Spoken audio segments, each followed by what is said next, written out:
Force Avenir et le Mouvement Desjardins, fiers de promouvoir l'engagement étudiant. Le projet Harmattan est réalisé par le groupe Génivert, qui est le groupe environnemental de la faculté de génie de l'Université de Sherbrooke. En tout, c'est environ 20 étudiants qui ont travaillé au projet sur une durée d'à peu près 4 ans. C'est un engagement donc parascolaire. À Madagascar, l'objectif, c'était vraiment de développer un partenariat avec un groupe local pour que les gens deviennent autonomes et puissent fabriquer plusieurs autres éoliennes par la suite. On découvre vraiment la force d'une collectivité, puis quand des gens croient en une cause, on peut bouger des montagnes. Il y a plusieurs gens, en fait, quand on est revenu, qui disaient c'est la plus belle expérience de ma vie. C'est vraiment de travailler en équipe avec un groupe là-bas pour qu'eux-mêmes puissent fabriquer l'éolienne. On réduit à peu près de moitié le coût de l'éolienne, donc ça la rend beaucoup plus accessible. Mais pour moi, c'est vraiment de me dire les études que j'ai faites servent à quelque chose, puis servent à quelque chose de bien.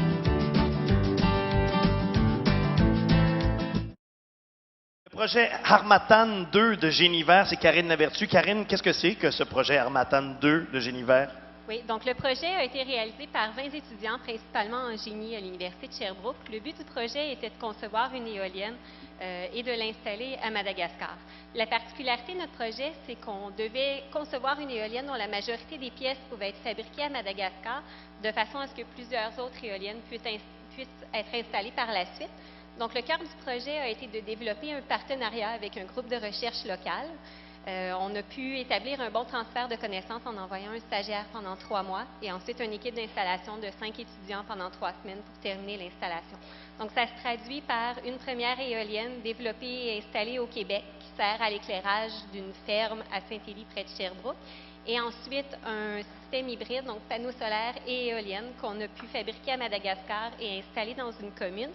L'éolienne sert à alimenter ce qu'on appelle un poste de recharge de batterie. Donc, les gens dans la commune n'avaient aucunement accès à l'électricité. C'est le cas de la majorité des gens en milieu rural à Madagascar. À peine 5 d'entre eux ont accès à l'électricité, donc c'était une problématique importante. Et donc, le poste de recharge sert à aller charger donc, des batteries individuelles que les gens ont et rapportent à la maison.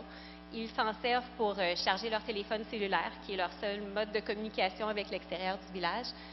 Et aussi donc pour l'éclairage et la radio pour être au courant de l'actualité. C'est capoté, ce projet-là. C'est comme si vous alliez mêler Mère Teresa puis MacGyver. Je sais pas où vous... Le monde en génie, je sais pas où vous prenez ça, vos projets. Hey, si on construit quelque chose, on utilise juste des affaires qui ont à Madagascar. Il y a du monde qui fume quelque chose en génie. Vous avez toujours des idées de... OK. Bravo. Félicitations à Karine Lavertu au projet Harmattan 2 de Génivert.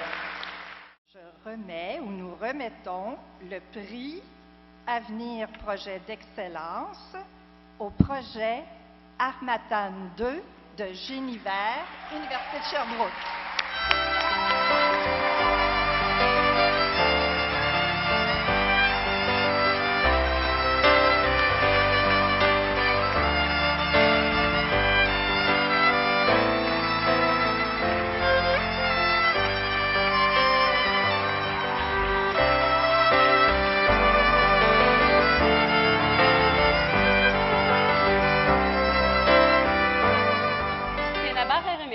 Force Avenir, je pense que c'est incroyable l'ambiance qu'il y a ici ce soir, de voir tous les projets formidables qui ont été présentés jusqu'à maintenant.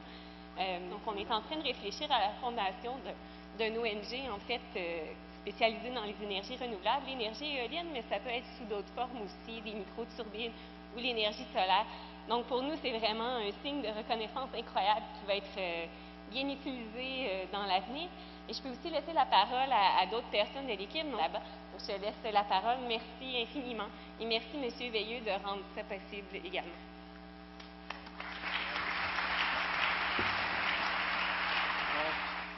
J'encourage tout le monde ici, puis principalement ceux en génie, parce que je prêche pour ma paroisse, mais à tous les gens qui ont des bonnes idées, de les partager, de les laisser ouvertes aux gens, parce que cette ouverture-là permet juste de créer plus d'idées, plus de projets, puis plus d'entraide entre tous les pays et tous les gens autour. Voilà.